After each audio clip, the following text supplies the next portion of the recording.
Very good, Carol. Well, this is time for the River City Arcs Slow Scan TV Net. Good evening. This is Wilson, November 6th Echo Mike Foxtrot. Be your net control operator for the River City Arcs Slow Scan TV Net. This net serves for training and practice in image transmission modes and meets Wednesday nights at 9 o'clock p.m. on the N6NA repeater on 441.30 megahertz. River City Arcs members and all licensed radio amateurs are welcome to participate.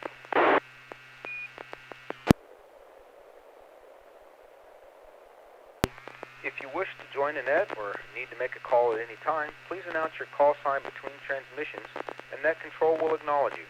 If an emergency should arise and you need the repeater, please contact the net control by saying break break. A double break signifies emergency traffic. The net will stand by for you until the emergency is terminated or the traffic is moved to another frequency.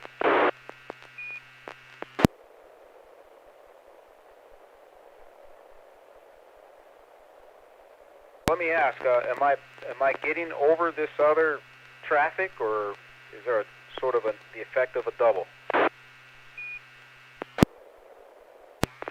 think he's in Santa Cruz on our output frequency. He's only, like 3 bars in your full bars. So I don't think he even hears us. Very clear reception on you, Wilson. Here, no problem at all. Okay, I thought you were carrying on a QSO with him just a few moments ago, Joel. All right, well, stations who wish to check in are asked to respond with their full call sign using the recognized ITU phonetic alphabet and their name. I will recognize each station before continuing. Any station who wishes to check into the net, please come now. Stayed with him, but I think I wasn't. I think he was responding to someone else. Back to net AI6TG. That sounded like you were carrying on, but I couldn't tell because I couldn't hear most of what he said without blasting the audio, and I wasn't going to do that. Are you checking in, Joel? Checking in. All right, well, thank you for that. Next up, next check-in. EH.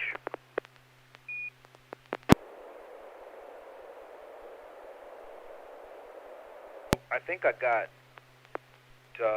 Neil was at KL7 HQR, and I think I got Anders. I picked up probably the tail end of Anders checking in.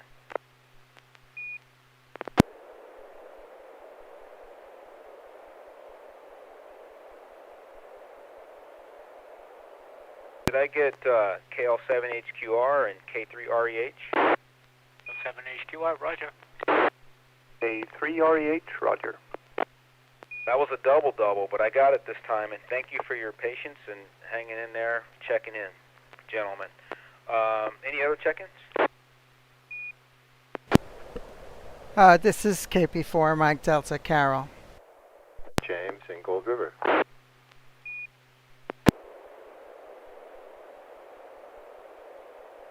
All right, well, James, I got KN6, Q, and J. Thank you for checking in. There could have been a double. Was there another? This is KP4MD Carol, Citrus Heights.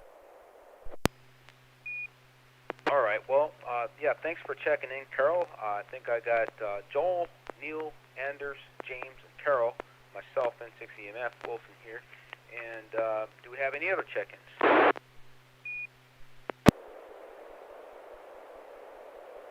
All right, well, let's get this show on the road. Let's see, where are we? Well, before we begin, I wanted to see if the group wanted to share any updates. Just take a moment, see if there's any updates. N6EMF, go ahead.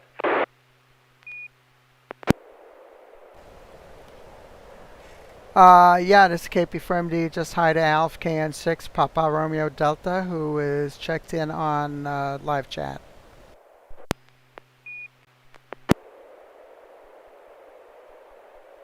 All right, Alf, thanks for checking in or watching the YouTube stream. And thanks to anybody else who's out there monitoring the YouTube, whether live or recorded. So thanks for setting it up, Carol, and let's get the show right on the road. I'll jump in with, let's see, AI6DG, you're up first. First off, a quick question. Is everyone hearing the station in Santa Cruz, or is it just those of us with a station sufficient to hear it? He's picking up the repeater.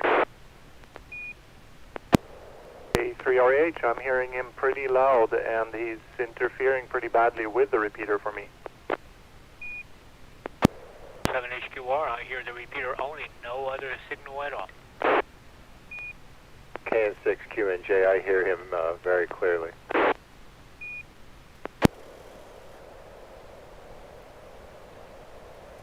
It'll be image transmission goes. Is it coming from the through the repeater or just on the repeater output frequency? Well, that's interesting you ask, because I set up for the repeater output frequency on my VFO on my radio, and I couldn't hear it. So it's coming in on the coming in on the. He's picking up the repeater. I would assume all of us should be hearing it through the repeater, which is not the case. Signal strength. Yeah, this is KP4MD. I'm hearing everybody 100% clear with no interference here, no interference.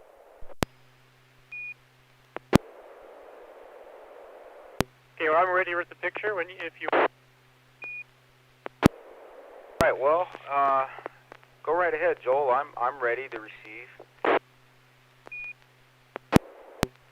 PD 120.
Hey, Joel, that's a wonderful photo. N6NA was able to copy a nighttime photo. Looks like looking on the from the deck of possibly a ship inside of the ship control room, but then it looks like a shopping center or some type of Christmassy theme or decor on the inside through the windows. But I guess I better stop there. But the pixel pops are arranged quite nicely throughout the photo. And let me turn it over to Neil, KL7HQR. Were you able to copy? Yeah, KL7HQR. Copy beautifully, no problem at all from the interference that we were assuming that it may exist. I agree with you. The pixel pops look like a beautiful, starry, beautiful, colorful, starry sky. And I agree with you. Looks like looking into from outside a night view into a compartment of or a room into a ship on the upper decks. You can see some of the masts and the lines where they put some of the lights and/or banners. Based on ships that I've been to, the little greenish covers on top look like the plastic / glass that they put in there to protect you from wind, and that could be the dining room / buffet in a ship. So, but very good picture, very good copy. Back to net.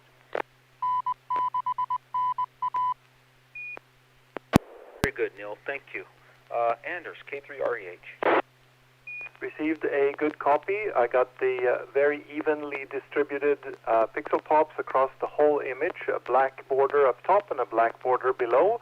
And the quality of the picture is kind of funny because it's hard to tell whether it's real or kind of a cartoonish or kind of Pixar-ish looking view there of the, obviously it's some form of ship view, or I know what it can be. It could be the upgraded version of Joel's backyard shed. K3REH, back to net. Oh my gosh, that would be a $15,000 shed from the Tough Shed Corporation, or whatever they're called. That would be a really nice Thank you for that, Anders. How about James, KN6QNJ? Good evening. Good evening. I just got green and blue pixelation, very tiny pixelation. I went to YouTube so I could see the picture. Thanks, KP4MD, for having that available. So I'm going to reset my radio and my computer to see if I receive better on the next one. All right. Yeah, thanks for that. And KP4MD, any comments? Yeah, this is KP4MD. Well, like you say, you've got the picture there with just the pixel pops. No interference from any other stations. I think what you're hearing, there are some repeaters over in the South Bay area and down around San Jose, and when we get propagation you could hear it coming in on the output, but when our repeater comes on, it just, you don't hear that other station there. They're just we're not, I'm sure we're not interfering with each other. So I don't know, is that a fisheye lens or something? It kind of looks like it's a fisheye lens, the way it's how do you say, the perspective. Looks like you have a whole bunch of these windows that are slanted away from us in an arc. There's some kind of a big pole in the center with two wires or ropes or cords going towards the back, which might possibly be part of a ship, or maybe maybe it's a ski lift or something. Those cables that going through the air there. I have no idea. Like a cable car maybe. Could be a boat, but I could definitely see some. Looks like some clouds in the background of a dark sky. So looks like a lot of people inside those windows, though. That's what it looks like. Back to net. This is KP4MD. Thank you for that, Carol. And it does look like a very festive scene behind that glass. So let's hear from Joel. AI6DG has the story for us all. Go right ahead, Joel. So this is aboard the Dawn Princess Cruise Line's cruise ship. I don't even know if the ships like this or even exists anymore because it was taken quite some time ago. This is one of the upper forward decks. I think we were off the shore from Jamaica at this time. It was a really nice, pretty quiet night. The ship was steady. It wasn't rocking. There wasn't much wind.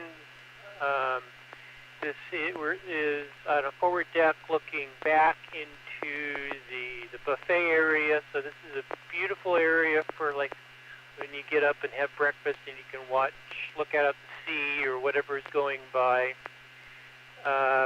This is mixing two different photo techniques. It's a panorama, so it's like 2 or 3 shots across.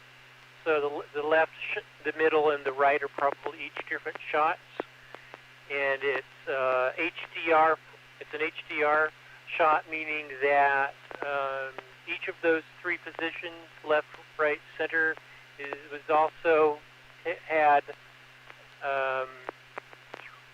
over 3 shots taken, overexposed, underexposed, and properly exposed. So this is probably 9 shots combined in the computer. The left, center, and right is to catch the field of view, or the wide, because that's probably well over 90 degrees worth of field of view. And the 3 shots in each position is to capture the dynamic range, because it was very dark, obviously being night, and the inside, the dining room, was very bright. And I kind of overdid the HDR effect. That's, I think, why Anders was giving his statement about it looking weird. And also it being nighttime, these are time exposures. This was taken with the camera on a tripod, and the exposures were all 5, 10, 20 seconds long probably, because in the very center you'll see a round thing. Well, that's not round. That's the radar that was turning around and around and around and around. I kind of went crazy this trip with photo stuff. A lot of panoramics. I think this was one of very few HDRs. Back to net, AI6DG.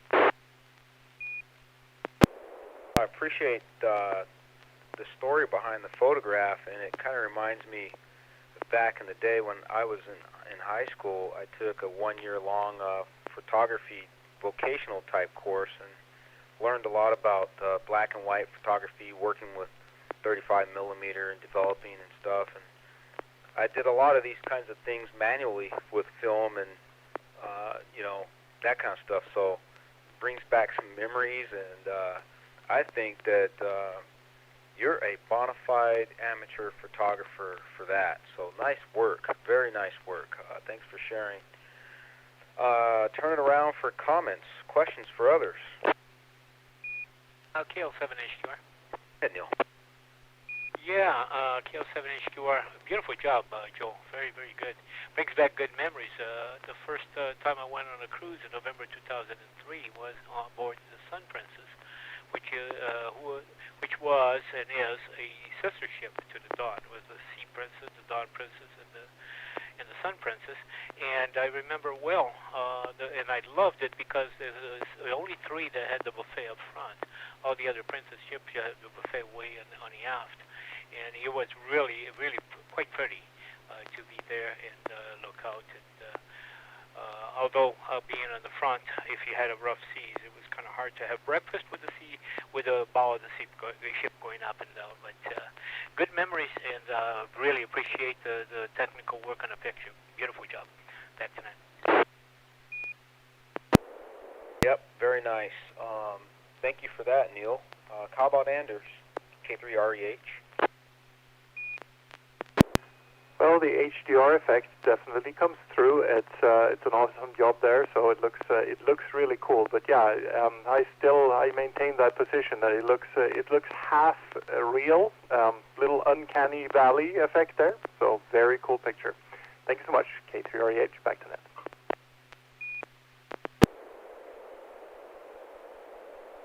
Almost misplaced my mic. Thanks, Anders. Anders has convictions. This is half real. So anyway, KN6QNJ, James, what are your thoughts? Rather, well, wait a second. We we already went through the list, but I was just checking to see if anybody had comments or questions. So scratch that. Just any general remarks on the photo or any follow-up to Joel. Well, all right. Well, thanks, Joel, for a wonderful photo. And let's see, where are we? KL7HQR. If you're ready, you can be up for transmitting the photo. Roger, KL7HQR. Oh, this would be PD120.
That was Neil, KL7HQR. I was able to copy a photo with I'm going to be remiss on my architecture here, but was able to get a photograph of some architecture.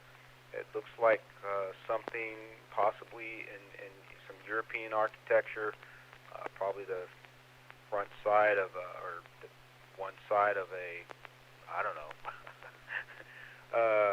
There's some architectural detail that's inset in the lower right-hand corner with some people standing out in the courtyard. So let's see what it is. N6NA SSTV Net Day KL7HQR is what I read on top. It's a pretty readable photo. I copied it pretty good, just don't quite know yet what it is. So I'll turn it up to Joel, AI6DG. How about you? Okay, so this is the Church of the something or another in Jerusalem with, what is it, the tomb of Jesus inside. And the insert is the unmovable ladder, because any time anything gets done or moved in that church, all of the different Catholic groups that have control of it fight each other. So they can't move anything without them all agreeing, and they never agree on anything, which is also why the church has fallen apart and down, because they can't agree on any repairs.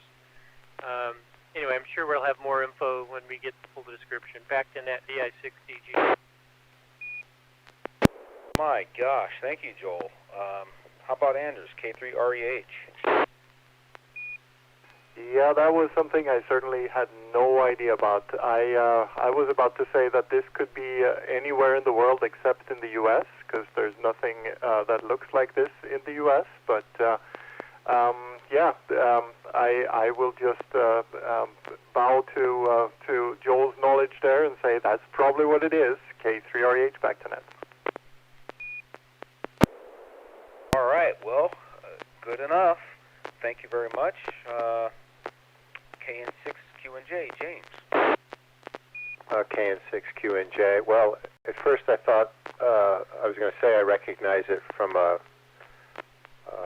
tour I took in Barcelona, but now I think I'm wrong. Came through very clearly. I fixed whatever problem I was having before, but it looks also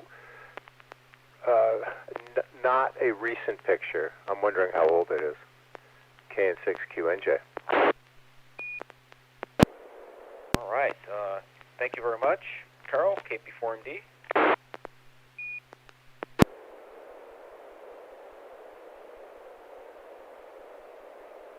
Yeah, it looks to me like it may be someplace in the Middle East. I think I see some women there that have these hijabs or some kind of head covering, and the architecture looked kind of a little bit Middle Eastern to me. There's a little inset in the lower right-hand corner, which seems to be a close-up of, or it's almost the same exact magnification as that center window up in the top there. So I don't know what it's focusing on there. It's a little different. So back to Net. This is KP for MD. Very good, Carol. Thank you. I think that turns us back up to Neil, KL7HQR. HQR. Well, Joel got it right on the head there. It's exactly what it is. It's the Church of Saint Sepulchre in Jerusalem. I took these pictures in 2010, so Anders was right. It was not a recent picture. And they were taken with iPhone. And it's looking at it on YouTube and looking at the pictures that I have here, the original, it's amazing the degradation and quality that occurred. But as Joe indicated, it's called the movable letter, and you can probably find it on the internet. That letter was placed in there for some reason by somebody, according to my knowledge, in 1728, and has been moved once or twice, about 20 centimeters, and caused an enormous amount of dispute and fighting. There are 6 segments of the Catholic Church, and they are, like Joe said, they have to agree on everything, and they don't. The interesting thing about this Saint Sepulchre is that when I read the Bible, I assumed the things were a lot farther apart. Supposedly, under this roof is where the last station of the cross, the last place where Christ was crucified, at the top of the Golgotha, where he was laid down and he was cleaned, and supposedly the stone where he was cleaned is there, and then inside the church is the tomb where he was buried. So supposedly everything under one roof, which is quite different from what I interpreted when I read about it. So anyway, good job, Joe. That's enough.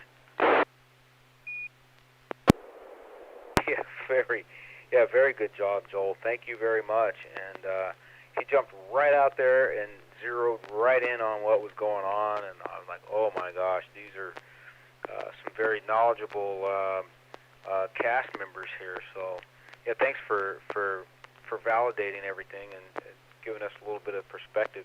Any follow-up comments for Neil?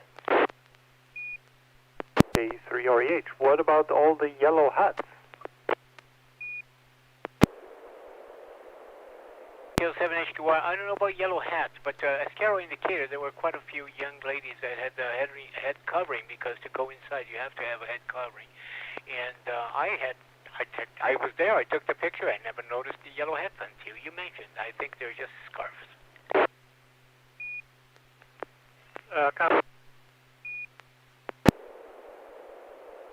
Go ahead, Joel. Google says Church of Holy Sepulchre, like S-E-P-U-L-C-H-R-E. Is that what you called it? And how did you pronounce it? It's called the Saint Sepulchre, and sepulchre is where the means the burial.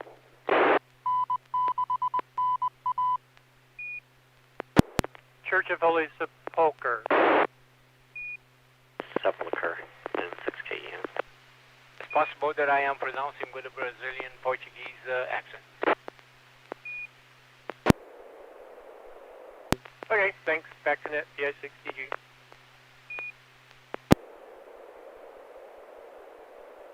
All right, very good. Did I hear a late check-in? Was that N6KN? Good evening, guys. I just happened to look at what time it was, and I was like, I think today's Wednesday. So I just turned the radio on. All right, very good. Thank you very much, Ken. Are you checking in to participate in the slow scan? I can definitely share an image. I know it's already 9:30. I don't know how many other check-ins there are. All right, well, say hello to Ken. That's N6KN. We got AI6DG. You know, Joel, KL7HQR. Neil, K3REH is Anders, KN6QNJ. James out there, and Carol, KP4MD, is here. So, Ken, get ready to transmit a photo. We'll let Anders through, and we'll put you on the list. How's that? K3REH, if you're ready, you're up. This will be a PD 120.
Oh, wow.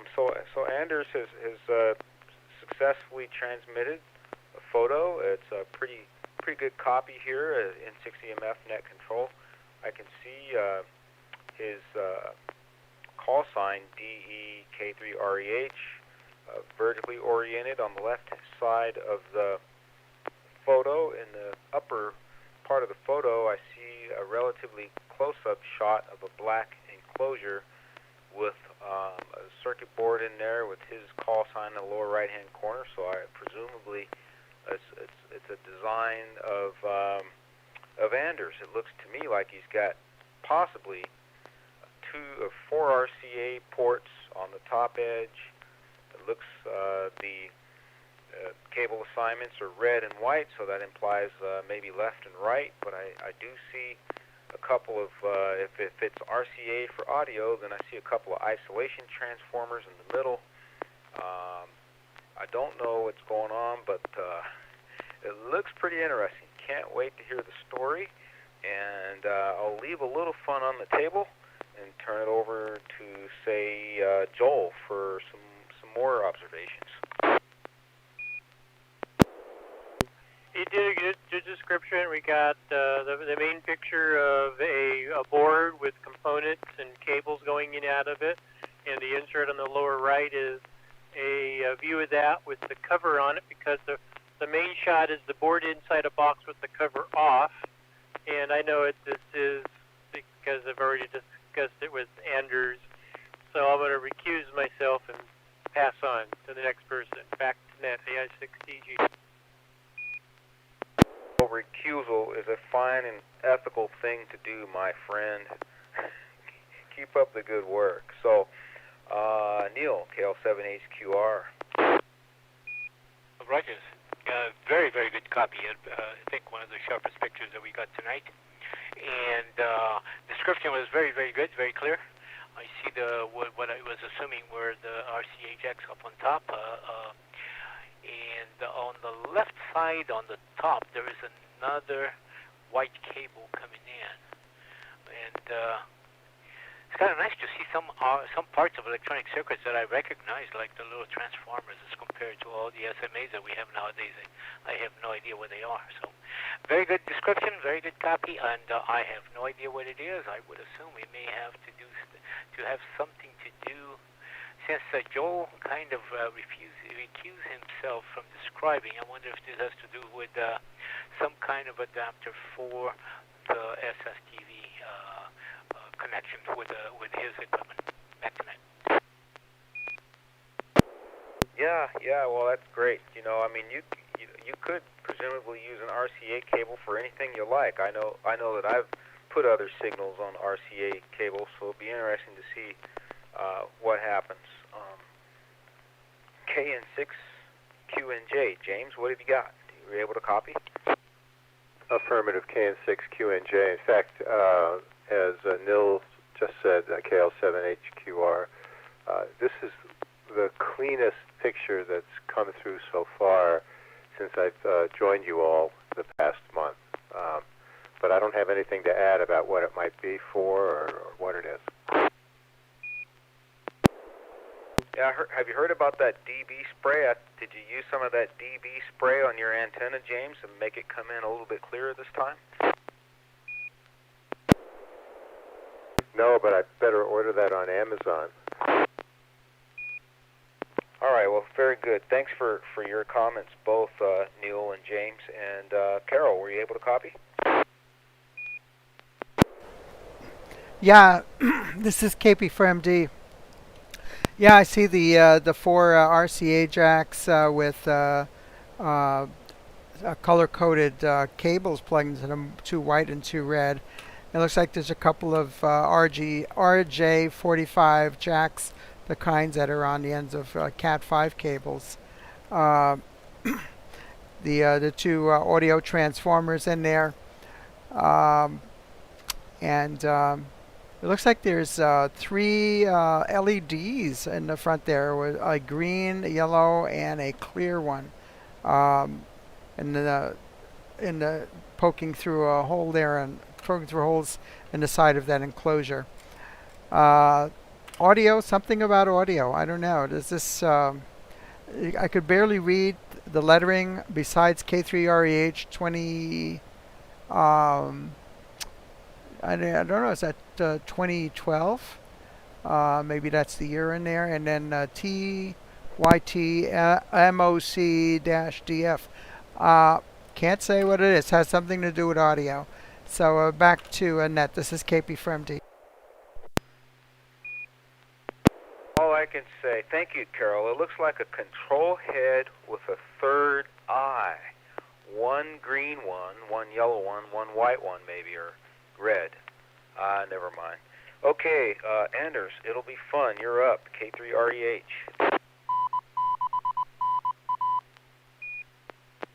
So over the holidays, I did a big switcheroo and moved all my radios around. So I took the radio I had in the garage and moved it out to the car. The car radio went into my shack, and the shack radio went into the garage. So everything was moved around, and the radio I have in the shack is the one I'm using right now for SSTV and usual for nets and stuff, and this is connected to a mixer, so I have better audio and get audio out in the speakers and can hook it up to the computer and so on. So I had to build, because it was a different radio than I had before, I had to rebuild my little audio interface. So this is my way over-engineered and carried away audio interface for my Yaesu 8900 clone. It's a TYT 8900. When I started building this, the short story here is that I started drawing this up back in December sometime, and I looked at the radio manual and said that you can't ground anything. The speaker output has to be isolated, mic input has to be isolated, and everything has to be isolated. So that's why I put those transformers there. And then while I was making this board, I figured out, hey, maybe I could do some more cool features. So, short break. Maybe I can also let this thing have a push-to-talk input, so I could put a pedal on the or a foot switch on the radio and use that for push-to-talk. And then while I was at it, I figured, hey, I got power here, so let's put a little timer in there. So that's what the LEDs are for. So as soon as I push down the push-to-talk, the LEDs start slowly counting up from green to yellow to red, and eventually you'll see between the two RJ12 jacks there is a little beeper, so it's going to start beeping after about 90 or 100 seconds or so. So there's a little microprocessor on there that's doing that timer.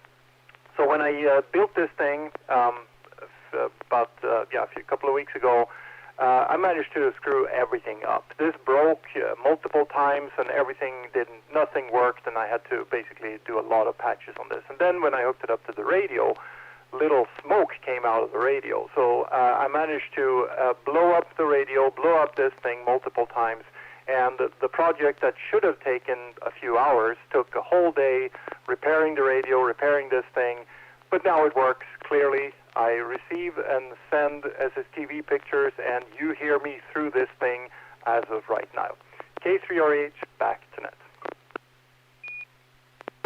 That's quite a story, and that's fantastic, Anders. And trying to get my head around how you're able to do all that with this, but and sorry to hear about the setbacks, but that's part of the fun and the challenge and the draw of the hobby, right? We have to blow up stuff.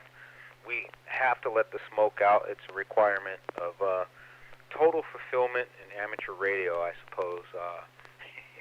And when you get to mastery, which we have some of those, you don't blow up or smoke anything, right? Just kidding. Any comments or questions? Any follow-up? That is just a wonderful product, and it looks perfect. At least the appearances of a perfect product. Nice work. KL7HQR, very, very good job. Your audio is very, very clear, and so obviously it's working okay. And you proved the point that all electronic equipment does not, contrary to common knowledge, does not work on electricity. Smoke, it's moved by smoke, and if smoke ever comes out, it stops working.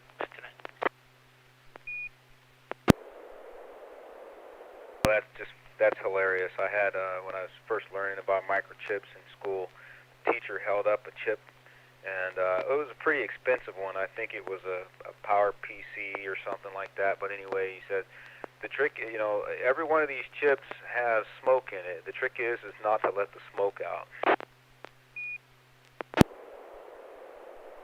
All right. Any other follow-up comments? I just really appreciate you sharing this story here, this product. Anders, would you be willing to share the schematic if you have one, or was this one that you drew on the back of a napkin and just decided to produce it from off the top of your head? I do have the schematic. I have no problem sharing that at all, of course. And really, this would work with any radio. It goes between the hands, and it would really work on any radio. The only thing you have to be careful with is the pin out on the RJ jacks there. So rearranging that, and it should work on pretty much any radio setup. Back to you. All right, think you doubled. Thanks, Ken Anders. I think you may have doubled with Neil. Did you have something, Neil? I know it didn't double. I just came in with a comment on the very tail end. Very interested because I'm interested in preparing something similar to for interfacing with my IC 7300. So would be very interested and would appreciate getting access to that schematic. Appreciate it. Actually, when I ordered these boards, because I ordered them from China, it is as cheap to order 10 as it is to order 1. So I have 9 of these PCBs still laying around. If you want them, you can have them. No problem. K3RH, back to net. Thank you very much. I assume that your email is available on QRZ.com? Yes, sir. That'll work just fine. Okay, we'll get in touch with you. Thank you very much. Back to net, KL7HQ. Question. Go ahead, Joel. What was done wrong that resulted in the smoke being released from the radio? So the radio has this really stupid design that the remote cord that goes from the main body to the control part, or the control head, that is the same jack. It's an RGA12 as the hand mic has. So the hand mic goes into the control head, and the control head uses an extension cord down to the main body, and it's the same jack. So in my eager to get things wired up, I plugged the hand mic straight into the main body where the control panel should have gone, and that made the hand mic blow up because of cross pins or whatever. So stupid design of the radio, but that's my argument. K3RH, back to net.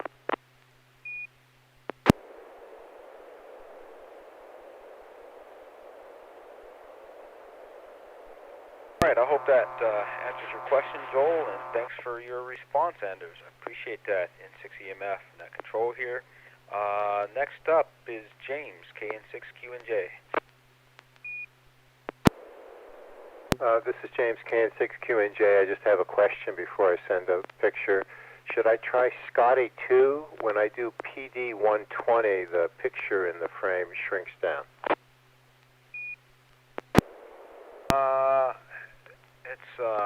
It's an interesting point you bring up. I've learned from working with the program, James, that if you set the mode first and then bring in the picture, everything is sort of normalized that way. It's almost like you're establishing the protocol first and then bringing the picture into the environment, and then the environment sets up the picture properly. But if you change the protocol after you bring in the picture, it can mess things up. Copy that. Well, let me see if I can do Scotty 2. Stand by.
James, I got a good copy of your photo, net control here in 6EMF. That was KN6QNJ, and I would say I'm going to just kind of throw a guess out there that your photograph is a picture of possibly a flight deck On an aircraft carrier, it looks like a tail hook point or anchor point, possibly. I don't know what you would call it. I don't know for sure, but I'm just throwing a guess out there. I see a guy in blue pants and, you know, kind of military-style black boots, and looks like he's on some kind of strip where this is a catch for some type of vehicle or aircraft. So that's my assessment. Not really knowing much about these things, I'll kind of go randomly around the loop. I'll start with Carol. What would be your assessment in N6EMF? Yeah, this is KP for MD. I'd say that's about as good a guess as any.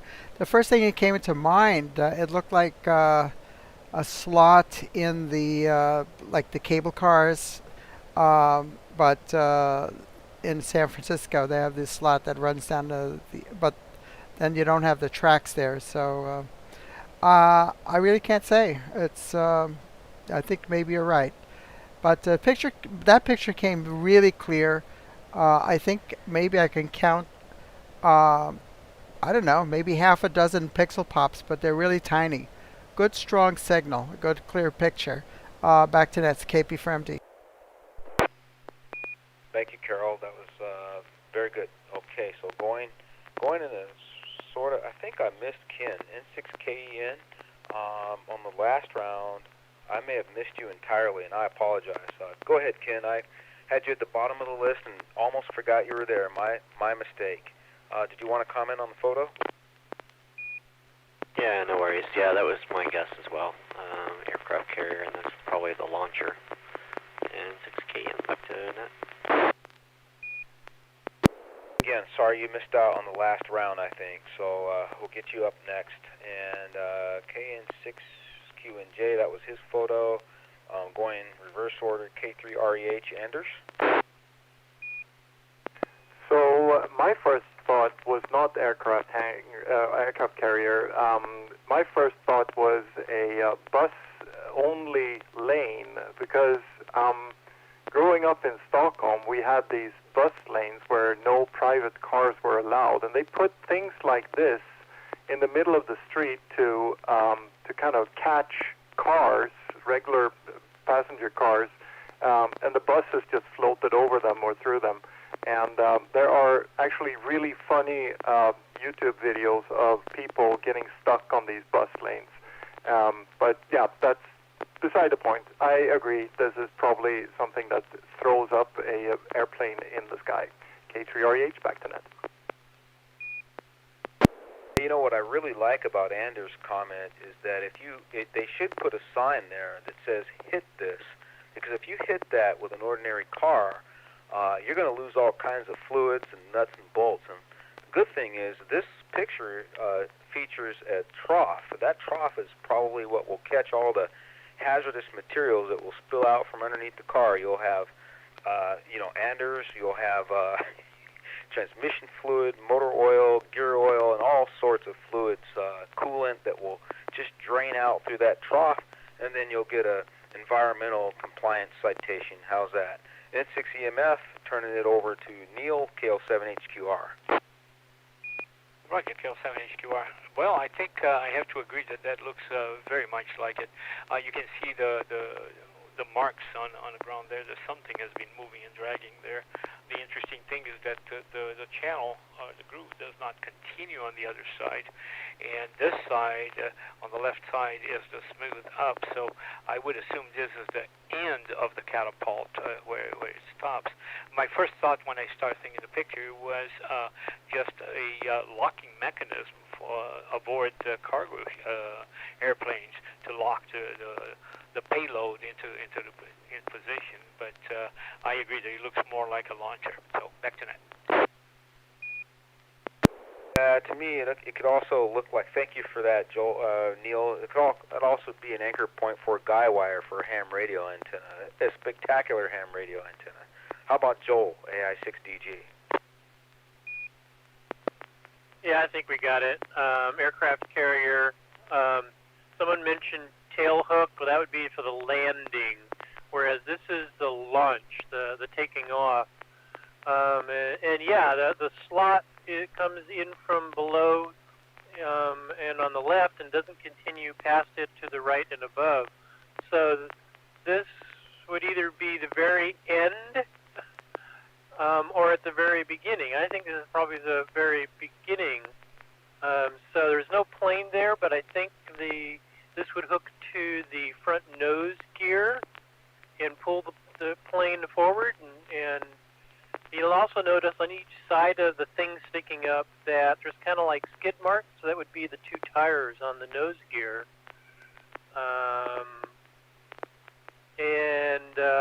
Let's see here. I'm trying to think. Okay, yeah, they used to use steam. The new ones, I think, actually used a kind of a railgun setup. It's all electrical. There's no steam anymore. And they've got plenty of electrical because the nuclear aircraft carriers got plenty of electricity floating around the plane from the nuclear plant. Back to Net AI6TG. We're getting some refinement in our understanding, so thank you for that, Joel. Very good. Let's get over to James and see what he would have to say. K-N6QNJ, you're up. N6EMF Net Control here. I have to say the group of you are very insightful. This is a catapult on the USS Carl Vinson. I was able to fly out and spend a night there in 2010 for some work I was doing. And this is the front of the plane attaches to this device, which is really the catapult. This one is, I think, steam-driven. The Vinson was built probably 35 years ago, and in fact, when I was on it, it had just come out of dry dock and was on maneuvers, and so pretty fascinating. Yes, this is the end. This is the beginning of, if you were in a plane, it will pull the plane to the bottom left corner to the front of the boat, and off you go. Brake. I have pictures of the three wires across the deck that the tail hook catches. The pilots do try to catch the middle wire, and everything is filmed and debriefed after every landing and every takeoff. So anyway, it was an interesting experience, and it's just amazing to see all those 18 and 19-year-olds on that deck doing that work. KN6QNJ. I'll bet. Thanks for sharing. It's a wonderful piece of information there on aircraft carriers and how they work. Any other follow-up points or comments for James? KL7HQR, very quickly, what kind of work were you doing? It sounds like a fascinating opportunity to learn and be involved in it. Working with the state regulating environmental issues, so a lot of the rules that I worked on impacted DOD, and so they would send folks like me out on what they would call VIP tours to show us what a great job they're doing. The truth is, I was pretty impressed with what the Navy does, and they've now added environmental stewardship to their mandate, their objective. Thank you very much for the clarification. It's kind of a job that is kind of hard not to be a tourist when you're there. I remember part of mine as well. Thanks very much. Back to Net.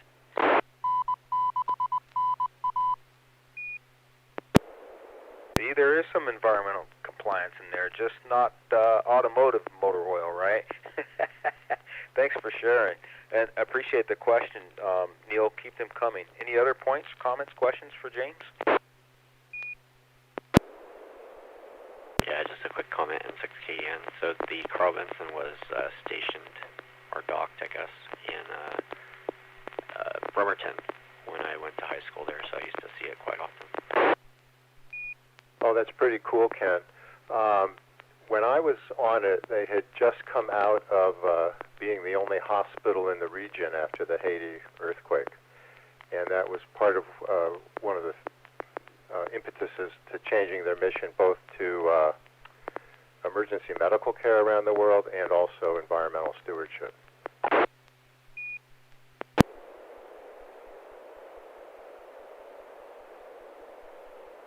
Right, very good. Let's see. Carol, you would be up, KP4MD, if you'd like to transmit a photo. Okay, yeah, this is KP4MD. I believe I saw the Carl Vinson once in person when I was stationed at Roosevelt Roads Naval Base down in Puerto Rico. It was down in the Caribbean at the time, back in the, it would be the early 80s. That name really, really rings a bell. I believe I saw it there by the dockside. Okay, this is going to be PD 120.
All right, well, N6EMF has copied a pretty decent photo from Carol, KP4MD.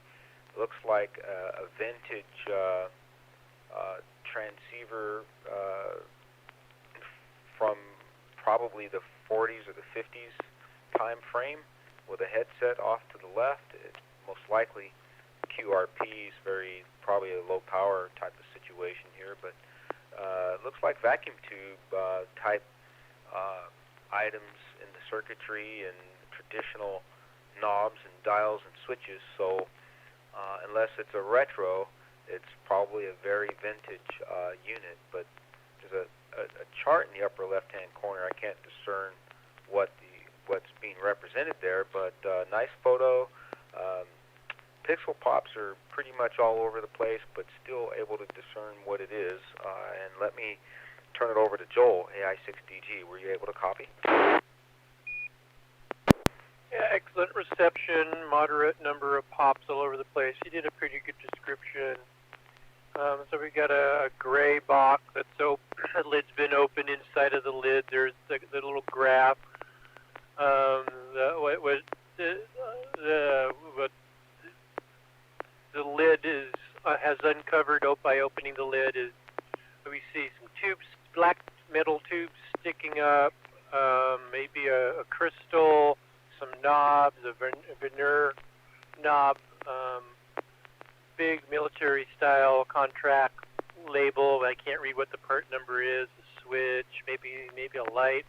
and to the left of that, an old-style headphone,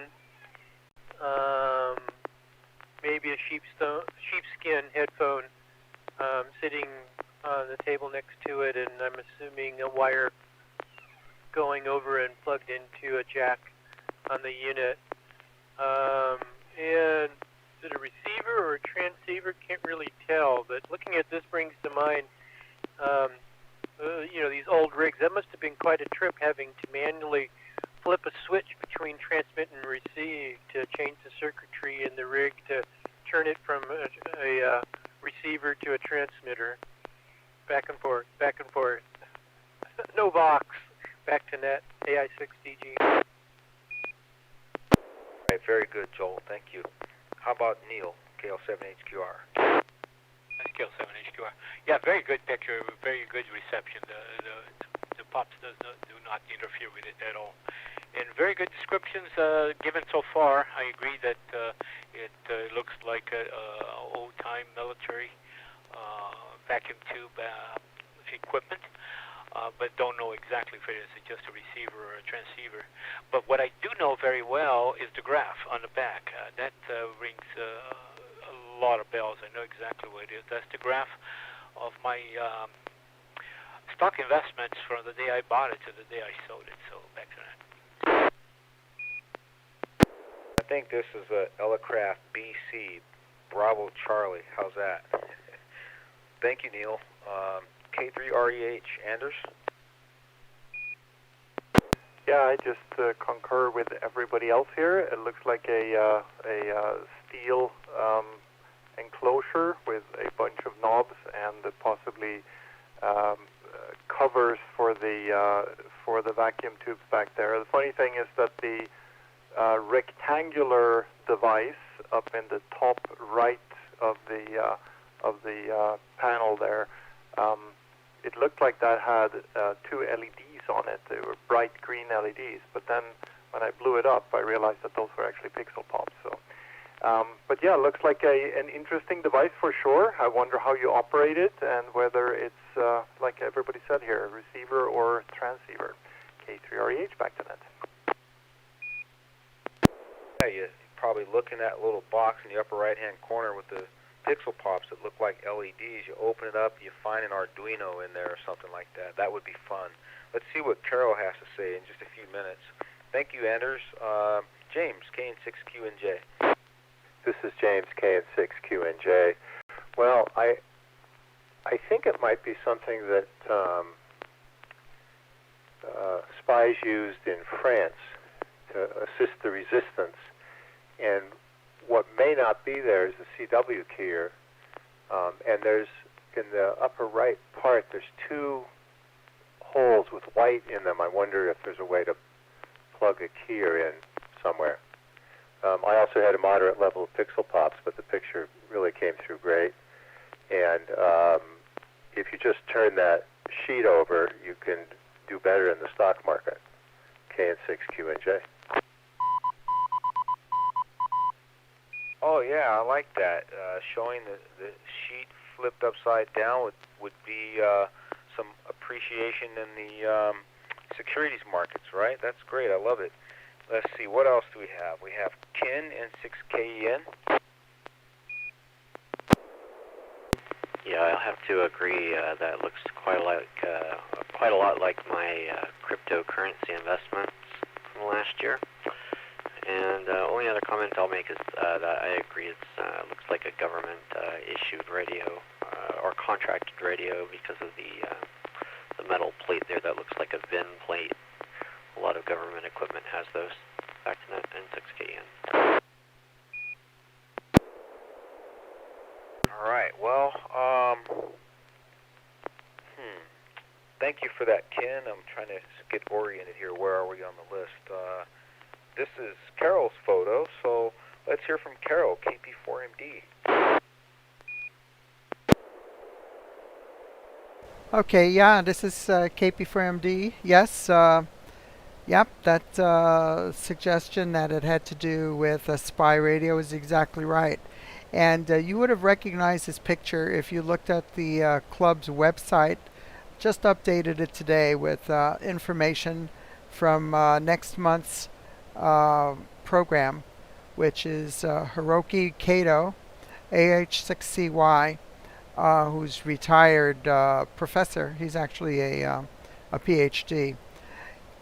He is a member of the DIY radio group, and so those of you who have participated in that would know who this is. He lives in the Bay Area, and he's got a passion for working with spy radios, clandestine radios from World War II time. He was actually born in Hiroshima just a month after the bombing of Pearl Harbor. And he grew up there, just about 20 miles away from Ground Zero, where the H-bomb, that was the atomic bomb that dropped on Hiroshima. He got his first license as a teenager in Japan, and then he moved. He did his undergrad work in Japan, and then he moved to the U.S. To do his graduate studies in political sciences and linguistics, and he was teaching at various universities, worked in the Silicon Valley for a while, then retired in 2000. And of course his call sign changed when he came here to the States. At first it was a WH6 in Hawaii, then he got an AH6CY, and he's had that call, although he's moved a few times. So he has a passion for being that he had such a connection with a lot of the events of World War II, being growing up in Japan. He's just got a lot of interest in the military radios, clandestine, and the spy radios. This particular one, let me drop the repeater a moment. This particular one is it's a reconstruction of the Paraset. That's Paraset, which was a 3-tube CW transceiver that put out between 3 to 7 watts. It uses the tubes. It's got a 2-tube receiver. Those 2 tubes on the left there are 6SK7s, which are pentodes. The one on the left is a regenerative detector, and the one to the right of that is an audio amplifier. And then that taller tube on the right side is a 6V6, which is kind of like the, it's a tetrode. It's the small younger brother of the 6L6 type tube. I think they're directly interchangeable as far as just plugging in, but the 6L6 has a lot more power, of course. And you could see that big rectangular object plugged in just to the right of that tube is a quartz crystal. And it was a crystal controlled oscillator that they took the output directly from the oscillator to the amplifier. I mean, there was no amplifier stage. It was just the one oscillator going straight to the antenna. And I believe that the button on the lower right-hand corner there is the actual key. You would just send the Morse code using that momentary button over there. Everything was self-contained, except for the power supply. The power supply was separate. You needed like 300 volts DC B+, and 6 volts AC for the filaments. So Hiroki is going to be talking about this at our next meeting, the February 1st meeting of the River City Arcs. So a little bit, there's a little bit about it on kind of like a teaser on the homepage of our website, if you want to learn about it there. I thought it was really curious. So back to Net Control, it's KP for MT.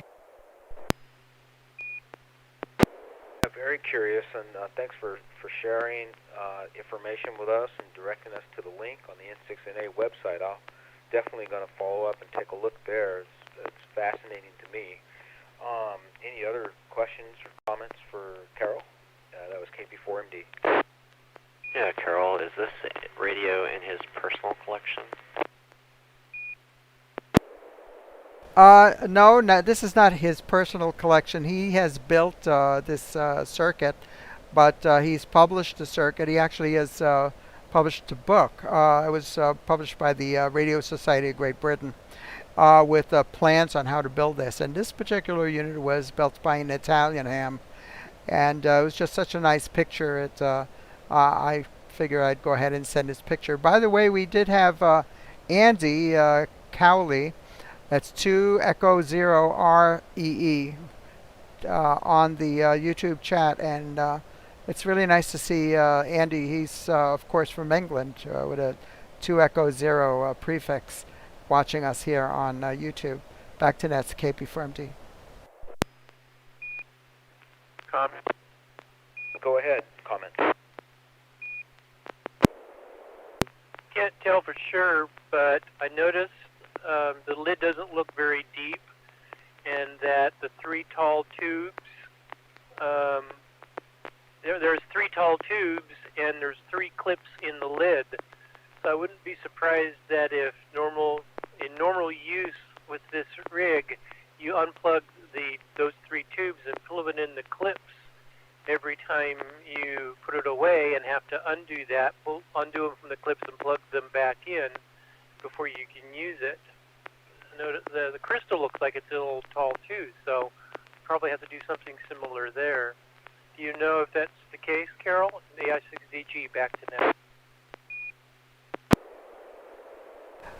Yes, you're absolutely right, because I've seen other pictures where those tubes are actually stashed into those clips so you can close the cover over.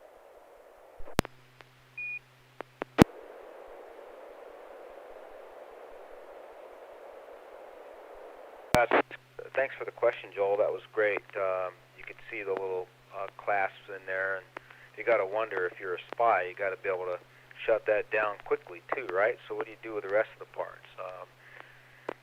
Interesting. Well, if there's no other comments, I think we'll roll on down the list to Ken, N6KEN. I'll take a break and see if there's any other comments, but if not, we'll let Ken transmit his photo.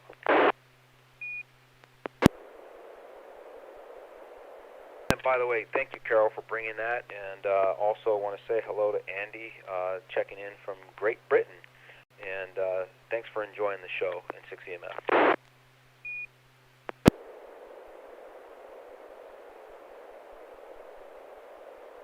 Well, with nothing heard, I'll go ahead and transmit PD120 and 6KM.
nice work, Ken. I was able to copy pretty good photo from you.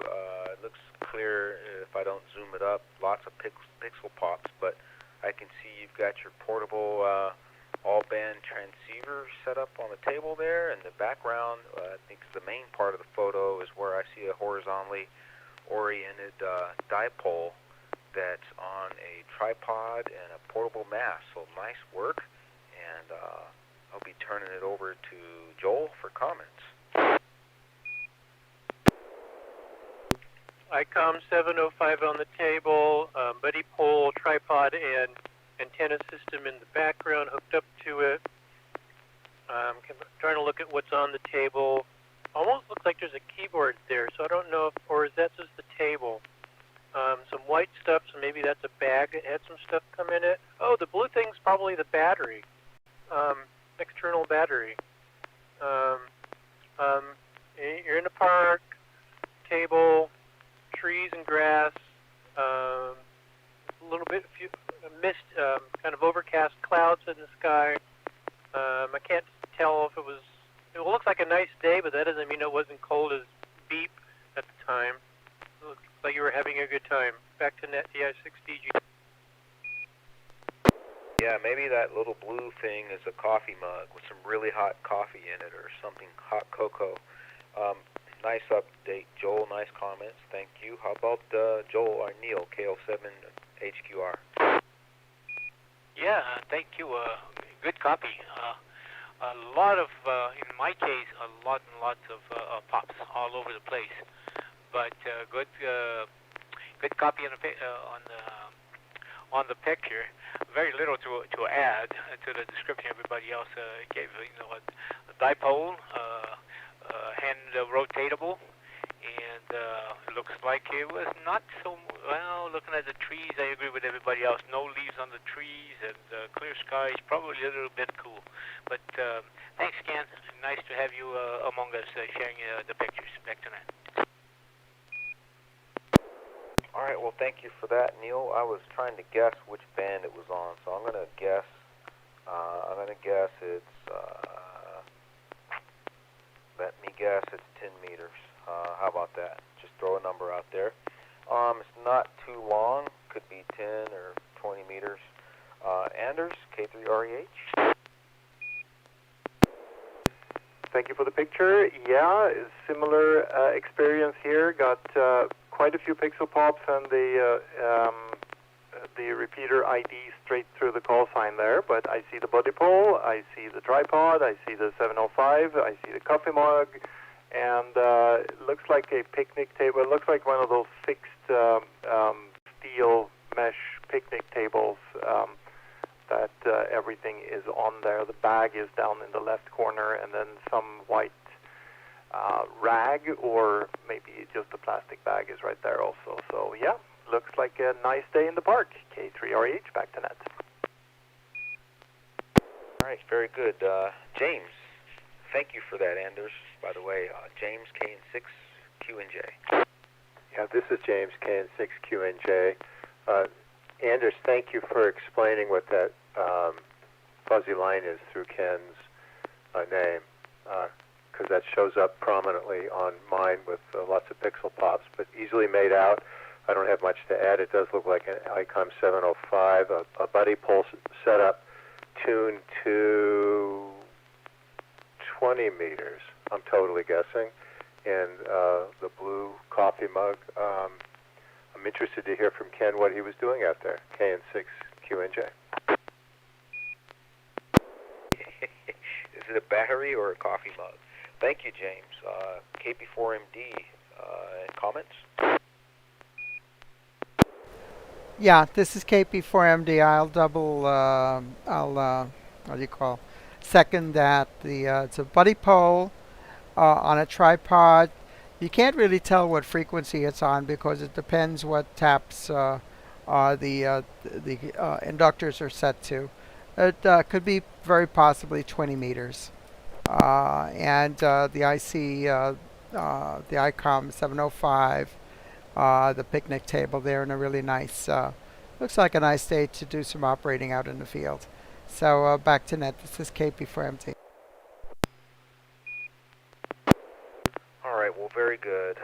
Thank you, Carol. Well, Ken, N6KN, you're up. N6 EMF in the group, N6KN. So yeah, there's not much mystery in my photo here. This was, I think, the second week of December in the late afternoons, and I decided that this would be my first journey with the 705 out to the field. So I threw it in my car and went down the street to a local park and set up on one of those, like someone mentioned, a permanent park bench there.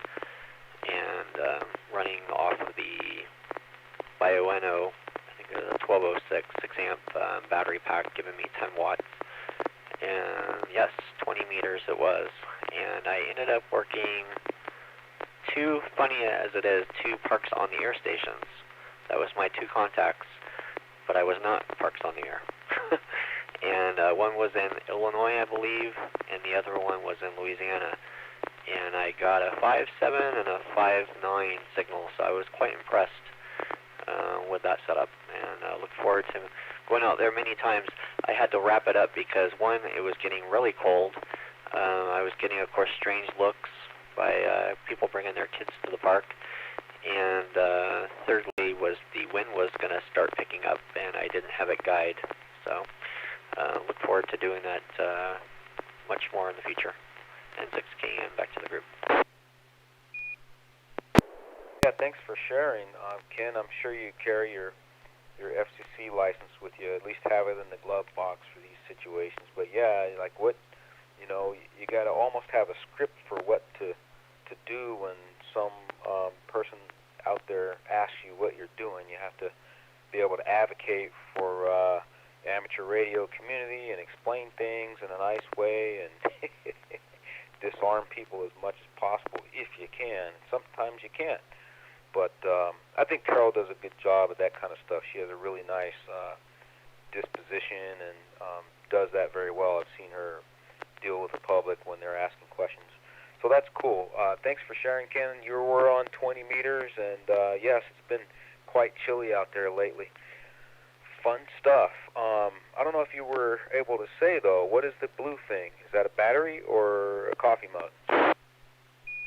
Yeah, it's a BioNO 1206 alpha. It's a 6-amp hour, 12-volt lithium ion phosphate. Is that the right one? Yeah, I think that's it.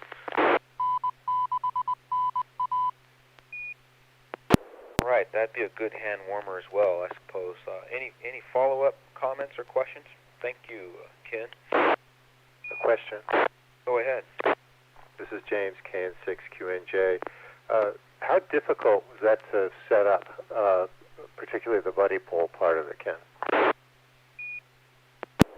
So if you see there, I've got a plastic Rayleigh shopping bag, and that was what I was carrying, basically everything except for the antenna, and then the antenna all fits in that little black bag in the foreground there.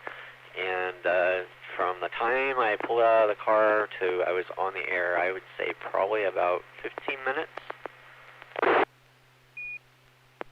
That's great, thanks. Question? Go ahead, question. So did you tune the antenna, or did you know where to put it and it was close enough? In other words, did you have an antenna analyzer out there with you? I do have a rig expert. You'll see that it's kind of like the tan orange box below it there. However, I know exactly like how many. Basically, one side is fully extended. It's the 9-foot whips, and the other one is 6 sections minus, I think it's half, basically like 5 or 6 inches. So I have it pre-tuned, so I didn't need my tuner or anything. I was getting 1.2 to 1.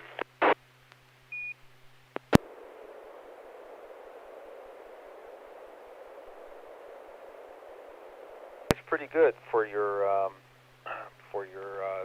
SWR. I wonder how you're. Have you kept an eye on your impedance to see how that came out? I'm not sure I understood what. Say it again. Oh, I'm sorry. Sometimes we talk about SWR. I was wondering if you had an opportunity to check the impedance. Is it close to 50 ohms or? Sorry, opedance. I thought you said pings. Yes, it was a good match because I have a, you can't really see it in this picture, but I'm using the TSR, I'm going to say it wrong, triple switch balun, that buddy pulse cell that's, I think I was running 1 to 1 on this one.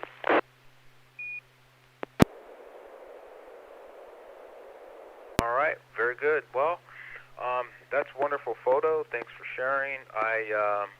I'm going to have to try to call it a wrap for where we're at for the evening. It's wrapping up around 10:30, and I can tell you that I really enjoyed all the photos and everything that came in. And do we have any, before we get ready to adjourn for the evening, do we have any other comments or questions on any of the photos or,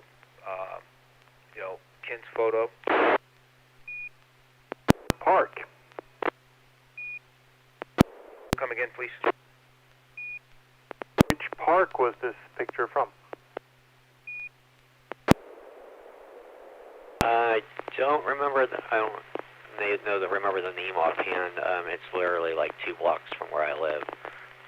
So if you look at my QRZ page, you'll see it. Thomas Oak or something like that.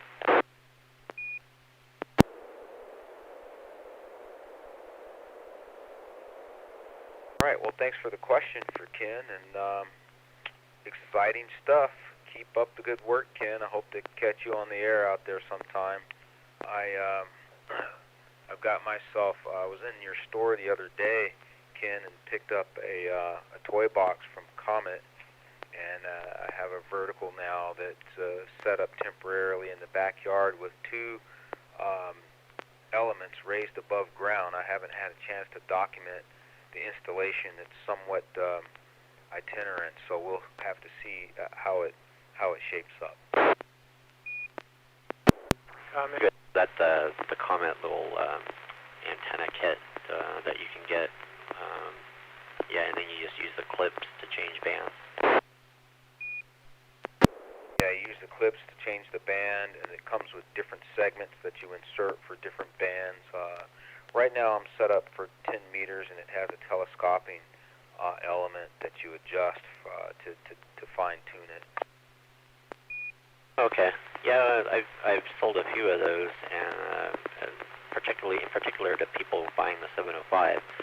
And I was a little, I wasn't quite sure on that antenna and how it would perform, so I'm interested to hear your experience with it. Yeah, well, I'll share some stuff as soon as I can get it documented, but I will say that I'm impressed. So that's the long story short. I am impressed.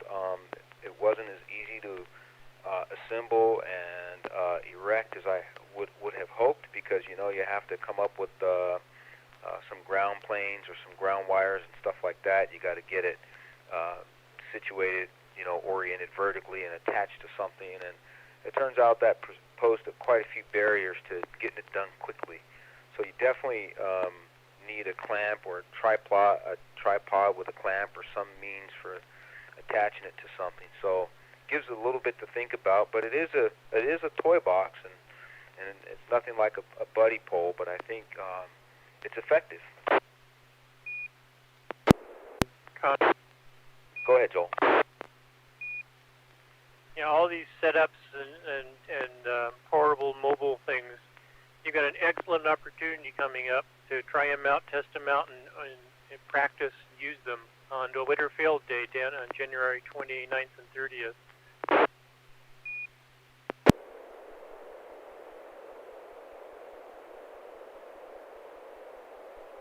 Yeah, thanks for the reminder on that, Joel.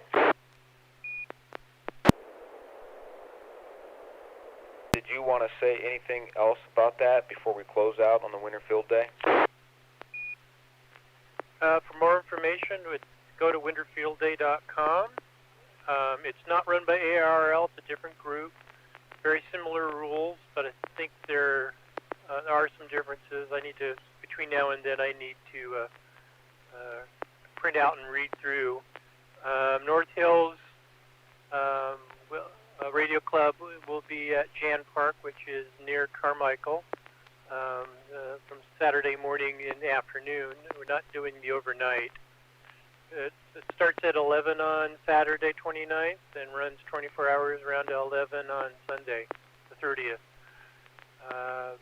And it's not as big as Summerfield Day, but I still think it's going to be definitely enough people doing to have fun and keep busy. And be glad we're in California, because it's significantly more challenging, I think, to some people back east. I think hopefully the weather will be nice for us, but even if it isn't, it's still going to be better than it could be, better than it is back east. Back to Net AI6TG. All right, well, thanks for that update. Any follow-up comments? I'll have one thing on my way out. Thanks, Joel, for the reminder of that. I completely forgot that was coming up, so that'll be that'll be a good opportunity to test the radio in the field. All right, well, one last comment. If anybody wants to follow up and reinforce or correct anything I have to add, please do. But if you all know Michael Aretsky, he is the president of the CW Club, SF Morse Amateur Radio Club. You know, he has fallen ill over the Christmas holiday season, and he is suffering from complications from COVID. He's been hospitalized, and I don't have all the details at my fingertips, but Lynette has been keeping club members and family and friends updated on the internet. And long story short is just ask that we all keep Mike and his family in your thoughts and prayers, and hope that he is on the mend soon. How's that? So I know that he's very active. He hasn't had any communication outside lately, so if anybody has any updates on him or wants to share anything, it would be nice to hear. N6EMF.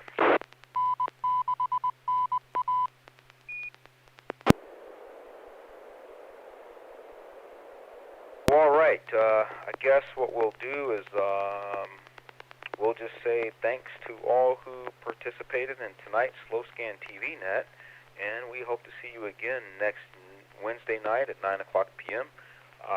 It's 10:37 p.m.